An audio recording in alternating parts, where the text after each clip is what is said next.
हैं? इस सृष्टि पर पूर्ण रूप से सुख किसी को नहीं है। कोई अपने सीने पर हाथ रख के कह दे कि मैं पूर्ण रूप से सुखी हूं, कोई नहीं है। किसी को कोई ना कोई दुख जरूर लगा रहता है। मैं तुम्हें सृष्टि का प्रसंग सुनाता हूं, जिसे सुनकर के तुम्हारे मन का कष्ट थोड़ा कम होगा। भगवान नारायण जल में विराजमान है। नाभि से कमल, कमल से ब्रह्मा जी की स्थापना हुई। ब्रह्मा जी की स्थापना हुई। ब्रह्मा जी ने देखा तो चारों तरफ देखा तो चार मुख बन गए। देखा चारों तरफ जल ही जल है, कुछ नजर नहीं आता है। फिर अंदर घुसे उस नलकी में, देखा तो वहां नलकी में देखते हैं तो कुछ नजर नहीं आता है, वहां अंधकार ही अंधकार है। फिर बाहर निकले तो उनको दो शब्द सुनाई देते हैं, तपह तपह। ब्रह्मा जी ने जाकर के घोर तपस्या की, भगवान नारायण के दर्शन हुए। भगवान नारायण ने कहा चलो सृष्टि रचना प्रारंभ करो। ब्रह्मा जी ने अविद्या को उत्पन्न किया, इन्होंने सृष्टि रचने से मना कर दिया। तो रुद्र और रुद्राणी को उत्पन्न किया, इन्होंने ब्रह्मा जी को भक्षण करने का प्लान बना लिया। अंत में ब्रह्मा जी ने मनु और शत्रुपा को उत्पन्न किया और कहा सृष्टि रचना प्रारंभ करो। अब सृष्टि रचना प्रारंभ तो हो गई, लेकिन पृथ्वी तो है नहीं, रखे कहां? पृथ्वी तो पाताल में चली गई थी। ब्रह्मा जी ने ध्यान किया भगवान नारायण का, ब्रह्मा जी को छींक आई, नाक के द्वारा भगवान ने 12 भगवान का अवतार धारण किया। बोली 12 भगवान की छोटी सी 12 अवतार। देखते देखते विशाल रूप ले लिया। पृथ्वी को लेने के लिए पाताल में जा रहे हैं। उधर हिरणा कश्यप और हिरणा के 2 भाई हैं, मुकुट पहने तो आसमान में लहराए, इतना विशाल शरीर। और अगर स्वर्ग में चले जाएं तो देवता अपने अपने आसन छोड़ के भाग जाते हैं, छिप जाते हैं कंदराओं में जाकर के। हिरणाक आकाश मार्ग से आ रहा थे, सामने से नारद जी जा रहे थे। नारद जी से कहा सुनो, तुम युद्ध करना आता है? नारद जी ने कहा भैया हमें युद्ध करना नहीं है, हमें तो नारायण नारायण बोलना आता है। बोले हमसे युद्ध करो, हमारे बाजुओं में बहुत खुजली चल रही है। नारद जी ने कहा ऐसा योद्धा बता दें जो जीवन में कभी खुजली ना चले। बोले बताओ। बोले जाओ 12 भगवान पृथ्वी को लेकर के आ रहे हैं, उनसे युद्ध करो। हिरणाक वहां पहुंच गया। भगवान अपनी डालों पर बिठा करके पृथ्वी को लेकर के आ रहे थे। अच्छा एक बात एक सुंदर उपाय बताएं आपको। अगर किसी को किसी से झगड़ा करना है, बोलो प्रेम से बोलो राधे राधे, है? अगर किसी को किसी से झगड़ा करना है तो बड़ा सुंदर उपाय बताते हैं हम। कथा सुन करके जाना, रोड पे खड़े हो जाना और कोई गाड़ी आ रही हो ना उसको हाथ देना। जब वो गाड़ी वाला रोक ले तो उसकी स्टीयरिंग पकड़ के कहना, बोलो भैया कहाँ लेकर के जा रहे हो, ये गाड़ी तो हमारी है। तुरंत झगड़ा हो जाएगा। बोलो राधे राधे। आज हिरणाक ने भी यही किया। बोले इसे लेकर के कहां जा रहे हो, ये तो पृथ्वी हमारी है, हमसे युद्ध करो। भगवान दूसरे रास्ते से जाने लगे। जब दूसरे रास्ते पहुंचे तो हिरणाक दूसरे रास्ते पहुंच गया। बोले हमसे युद्ध करो, हम ऐसे नहीं जाने देंगे। भगवान तीसरे रास्ते से जाने लगे। हिरणाक के सामने खड़ा हो गया और बोला हो तो सुगर, कहां से युद्ध करोगे? भगवान ने कहा बोले बेटा जिस काम के लिए हम आए ना, पहले उस काम को कर दे, फिर उसके बाद बताएंगे हम कौन है। बोलो राधे राधे। इस कथा से एक सीख मिलती है, हम जिस काम को कर रहे हैं ना उस काम को पूरा कर दो, उसके बाद दूसरे काम में हाथ डालो, नहीं तो वो भी अधूरा रह जाएगा और वो भी अधूरा रह जाएगा। भगवान ने क्या किया, पृथ्वी को लेकर के आ रहे हैं। आज पृथ्वी को अभिमान हो गया, मुझे स्वयं नारायण अपने दांतों पर डांडों पर बिठा करके ला रहे हैं। भगवान ने क्या किया, श्री धाम वृंदावन का दर्शन करा दिया। वृंदावन का दर्शन किया। पृथ्वी ने देखा अनेकों पशु पक्षी पहाड़ सब कुछ नजर आए। पृथ्वी ने कहा प्रभु मैं तो पाताल में चली गई, ये सब कैसे बचा? बोले पृथ्वी दुनिया में प्रलय हो जाएगी, लेकिन श्री धाम वृंदावन में कभी प्रलय नहीं होगी, क्योंकि ये मेरा निज धाम घर है, ये मेरा घर है। ये कहते हैं ब्रज 84 कोष की जो आज बहुत परिक्रमा चल रही है आजकल, ब्रज 84 कोष में चारों धाम हैं, कहीं आपको जाने की आवश्यकता नहीं है। ये 4 धाम क्यों बसाए? नंद बाबा और यशोदा मैया एक बार 4 धाम की यात्रा पर गए, उनसे प्रार्थना करी प्रभु हमें एक लाला दे दो, और लाला है जावेगो तो हम अपने लाला को लेके फिर तुम्हारे दर्शन करने के लिए आएंगे, ऐसो लाला दे दो तुम्हारे जैसो।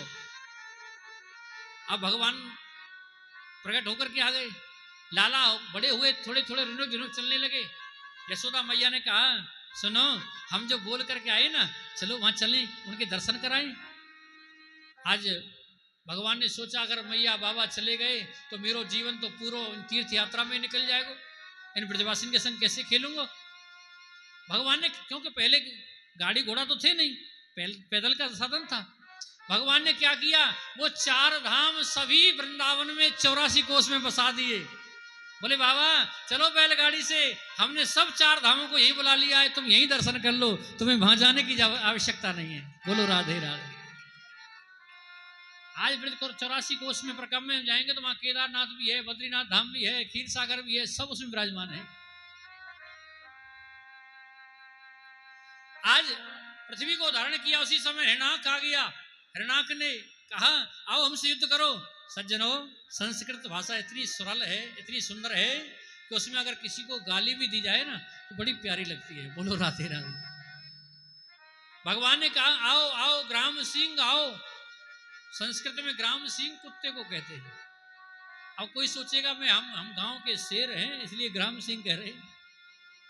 भगवान ने बहुत देर हिरणाक को खेल खिलाया, अंत में उठा करके ऊपर घुमा करके जैसे हिरणाक को पटका, उसके प्राण पखेरु उड़ गए, उसकी मृत्यु हो जाती। आकाश में समस्त देवता पुष्प वर्षा प्रारंभ हो गई। प्रभु आपने इस दुष्ट से हमें बचा लिया, आपकी जय हो। जय जयकार होने लगी, पुष्प वर्षा हो रही है, भगवान की जय जयकार हो रही है।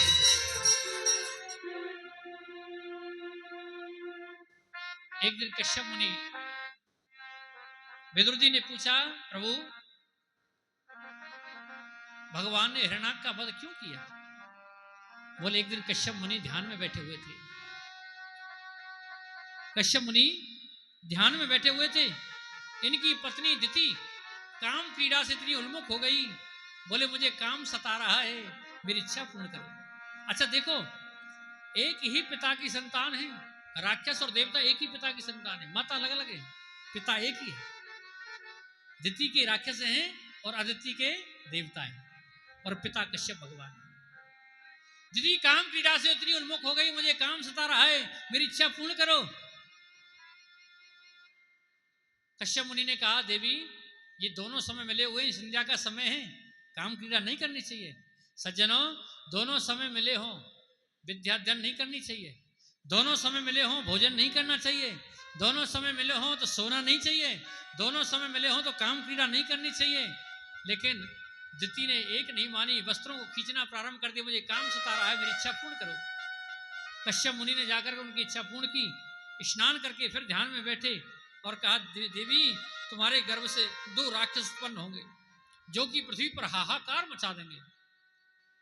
दिति घबरा गई, क्षणों में लेट गई, प्रभु इनका उद्धार कैसे होगा।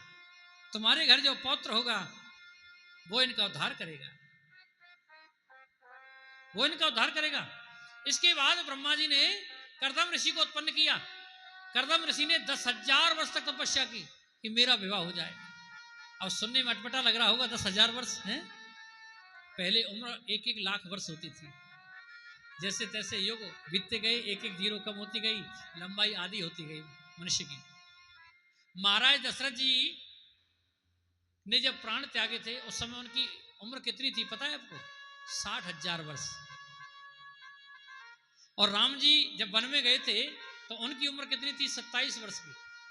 अब 60,000 वर्ष में से 27 वर्ष घटाओ तो क्या घटाया है? क्या घटाया? तो इतनी लंबी उम्र थी। कर्दम ऋषि ने तपस्या की 10,000 वर्ष तक मेरा विवाह हो जाए। भगवान नारायण दर्शन देने के लिए आए। भगवान ने कहा कहो क्या वरदान चाहिए। कर्दम ऋषि ने आज मन में पश्चाताप हो रहा है, मैंने तपस्या की मेरा विवाह हो जाए, और यही मैं तपस्या करता तो आज मेरा कल्याण हो जाता। प्रभु मुझे कोई वरदान नहीं चाहिए, भक्ति का वरदान दे दो। भगवान ने कहा तुमने जो संकल्प किया था विवाह हो जाए, विवाह करा दो है? बोल नहीं, जब विवाह की इच्छा थी अब विवाह की इच्छा नहीं है। बोले कहीं ऐसा तो नहीं मन में शादी के लड्डू फूट रहे हो और ऊपर से मना कर रहे हो? बोले नहीं नहीं अब विवाह नहीं चाहिए। बोले आज से ठीक 3रे दिन मनु महाराज अपनी पुत्री को लेकर के आएंगे और उन्हें पत्नी के रूप में अपना लेना। भगवान जब जाने लगे ऋषि कर्दम जी ने कहा सुनो हम विवाह करेंगे एक शर्त पर। बोले क्या? बोले आप जैसा पुत्र हमारे घर में पधारे तो हम विवाह करेंगे, नहीं तो हम विवाह नहीं करेंगे। भगवान ने कहा तथास्तु, ऐसा ही होगा। भगवान विचार में पड़ गए, अब वरदान तो दे दिया, हमारा जैसा पुत्र हम कहां ढूंढे? अब तो हमें ही स्वयं पुत्र बनकर के आना पड़ेगा आपके यहाँ, हमें ही स्वयं पुत्र बनकर के आना पड़ेगा। ठीक तीसरे दिन मनु महाराज अपनी पुत्री को लेकर के, माता देहूति को लेकर के शत्रुपा तीनों का रथ पर्णकुटी पर आकर के रुकता है।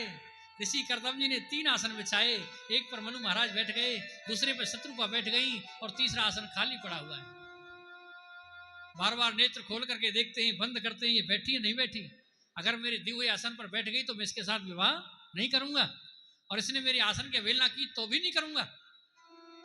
माता देवती ने सोचा, बोले कुछ समय के बाद ये मेरे पति बनने वाले हैं, और पति के दिए हुए आसन पर मैं कैसे बैठ जाऊं? ये पहला समय था, पति के दिए हुए आसन पर भी नहीं बैठना। आजकल तो पति देव चाय बना बना करके दे रहे हैं, बोलो राधे राधे। हैं पति देव बेचारे पत्नी की झूठी थाली भी साफ कर रहे हैं, बर्तन साफ कर रहे हैं। आजकल जमाना ऐसा आ गया, समय बदल गया है।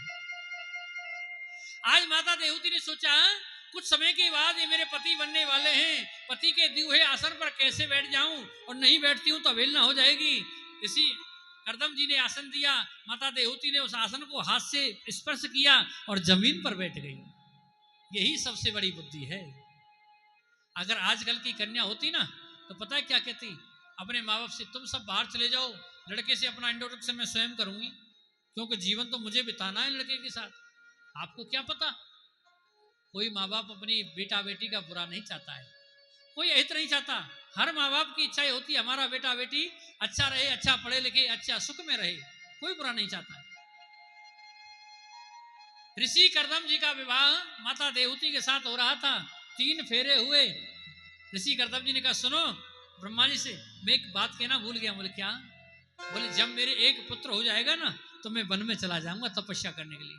अगर तुम्हें ये बात स्वीकार है तो मेरे साथ विवाह करो, नहीं तो अपन चले। ब्रह्मा जी ने कहा ठीक है, कोई बात नहीं। विवाह पूर्ण हुआ। ऋषि करदम जी माता देवहूति को लेकर के अपनी पर्णकुटी पर आए, देखा तो 50 घोंसले चिड़ियाओं के बने हुए हैं, कहीं जाले लगे हुए हैं, 50 बिल चूहे सर्प के बने हुए हैं। बोले स्वामी ये सब क्या है? बोले सब यहीं रहते हैं ना, अपना घर समझते हैं ना, यहीं रहते हैं। बोले आप कहाँ रहते हो? बोले कोने में जो 1.5 बाई 1.5 फुट का आसन लगा हुआ है ना, वो हमारा स्थान है। अब तुम्हें जैसा अच्छा लगे वैसा करो, हम भगवान का तपस्या कर लेते, भजन कर लेते। अब तो ऋषि करदम जी की समाधि लग गई 40 वर्ष के लिए। माता देवहूति कभी गीले वस्त्र से पोंछ देती है, कभी आरती उतारती है, हैं?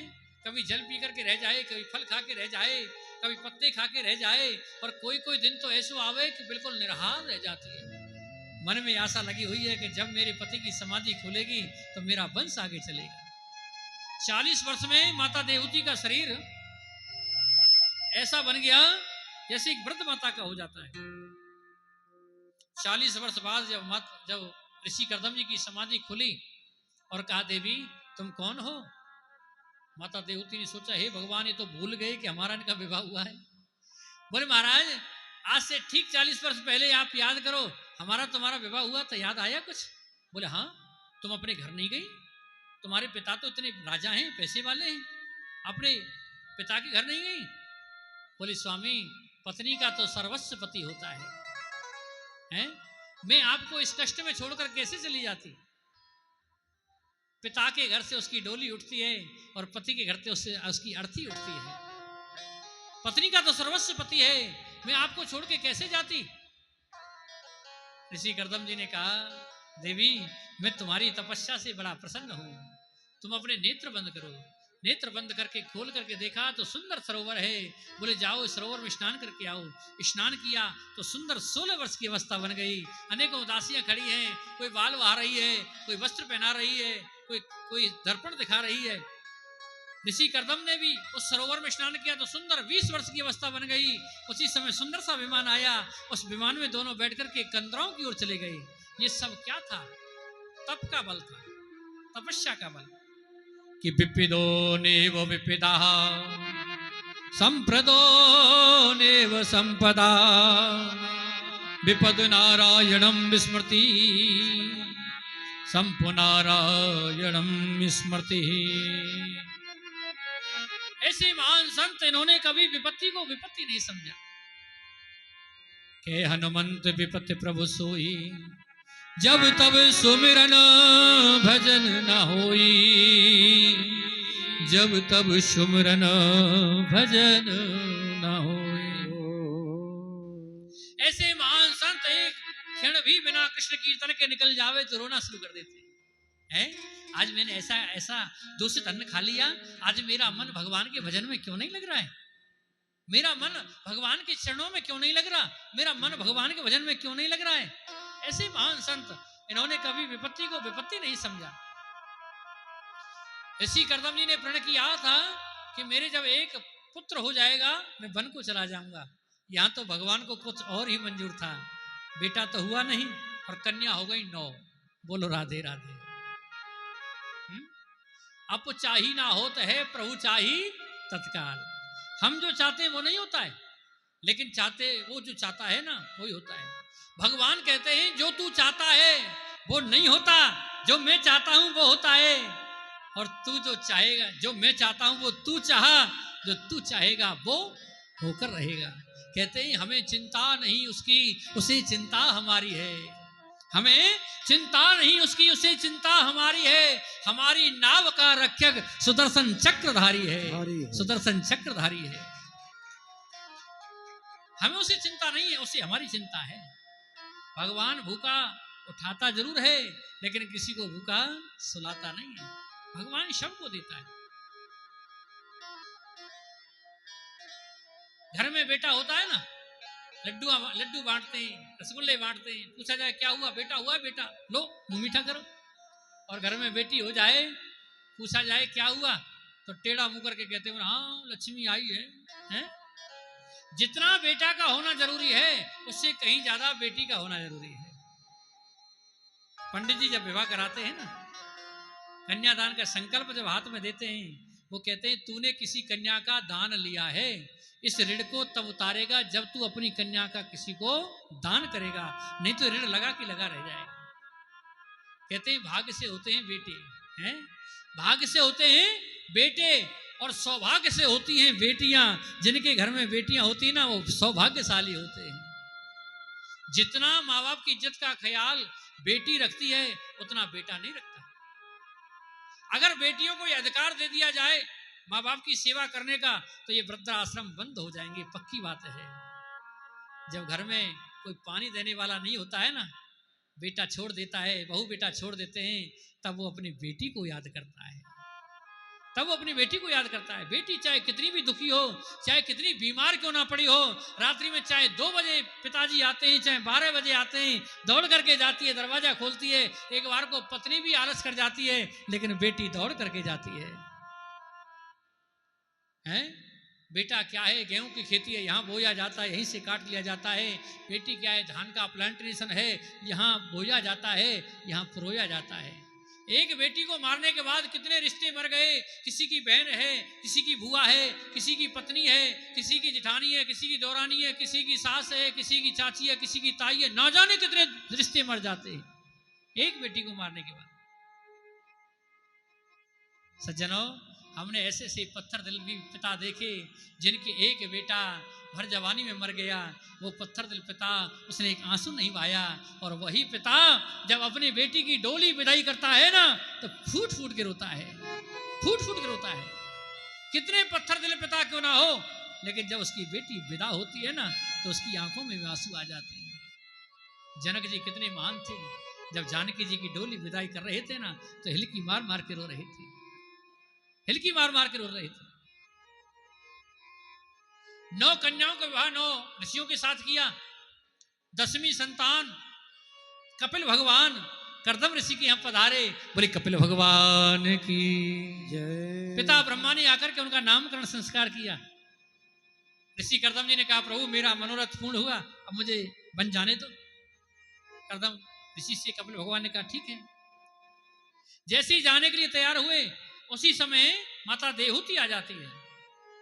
माता देवहूति को पता लगा कि मेरे स्वामी वन में जा रहे हैं, आ गई, हाथ जोड़ के प्रणाम करिया और बोली कि प्राणनाथ तुम बिन जग माही, प्राणनाथ तुम बिन जग माही, प्राणनाथ तुम बिन जग नाहि, मोको सुखद कतो कछु नाही, मोको सुखद कतो कछु नाही, जिए बिन देह नदी बिन बारी, जिए बिन देह नदी बिन बारी, तैसे ही नाथ पुरुष बिन नारी, तैसे ही नाथ ओ पुरुष बिन नारी, श्री राम जय राम जय जय राम, श्री राम जय राम जय जय राम, श्री राम जय राम जय जय राम, ओ श्री राम जय राम जय जय राम। जिए बिन देह नदी बिन वारी। हे नाथ, पति के बिना पत्नी का जीवन कैसा होता है? जैसे मछली को जल से बाहर निकाल करके डाल दो, वो तड़प तड़प के मर जाती है, ऐसे ही बिना पति के पत्नी का जीवन होता है। प्रभु आप चले जाएंगे तो मैं किसके सहारे रहूंगी? ऋषि कर्दम जी ने कहा, देवी तुम मेरे भजन में विधान मत डालो, तुम्हारे पास कपिल भगवान है ना, मुझे भजन करने के लिए जाने दो, तुम्हारे पास कपिल भगवान है। आज माता देवहूति ने 3 परिक्रमा की, चरणों में प्रणाम किया और कहा, स्वामी जैसे आपको अच्छा लगे वैसे कर। ऋषि कर्दम जी वन में चले जाते हैं, खूब भगवान का भजन करते हैं, मन को भगवान के चरणों में लगा दे। आज माता देवहूति ने बड़ा सुंदर सा व्यास मंच बनाया, उस पर कपिल भगवान को विराजमान कर दिया। आज उल्टी गंगा बह रही है, बोलो राधे राधे, प्रेम से बोलो। आज उल्टी गंगा बह रही है, कपिल भगवान को विराजमान कर दिया, 9 बहनें आ गई, सबसे आगे माता देवहूति बैठ जाती है और बोले, प्रभु मेरा मन मचल रहा है और बंधन किसका होता है? कपिल भगवान ने कहा, मैया आत्मा का कभी बंधन नहीं होता, आत्मा अजर अमर है, आत्मा ना कभी मरती है ना कभी जन्म लेती है, आत्मा इस शरीर में है, जैसा नया वस्त्र धारण करते हैं पुराने को छोड़ देते हैं, ऐसे ही आत्मा शरीर को छोड़ करके नया शरीर धारण कर लेती है। आत्मा का कोई बंधन नहीं होता। और रही बात मन की, जब मन बहुत बहुत मचल जावे ना, तो इसमें प्रभु नाम के अंकुश लगाओ। है मन जब बहुत बहुत मचल जावे तो इसमें प्रभु नाम के अंकुश लगाओ। जब मन बहुत मचल जावे तो शमशान में जाकर के खड़े हो जाना और कहना, अरे ओ मन मुझे क्यों विचलित कर रहा है? खींचना है तो भगवान के चरणों की ओर खींच, इन विषय वासनाओं की ओर क्यों खींच रहा है? सज्जनों, सबसे ज्यादा त्याग, सबसे ज्यादा संन्यास शमशान भूमि में आता है। जब देखते हैं ना वहां चिताएं जलती हैं तो सोचते हैं, अरे इस दुनिया में संसार में कुछ नहीं है, जैसे धू धू करके ये चिताएं जल रही है ना, एक दिन हम भी ऐसे ही जल जाएंगे। कुछ नहीं है इस संसार में। कि मन के हारे हार है, कि मन के हारे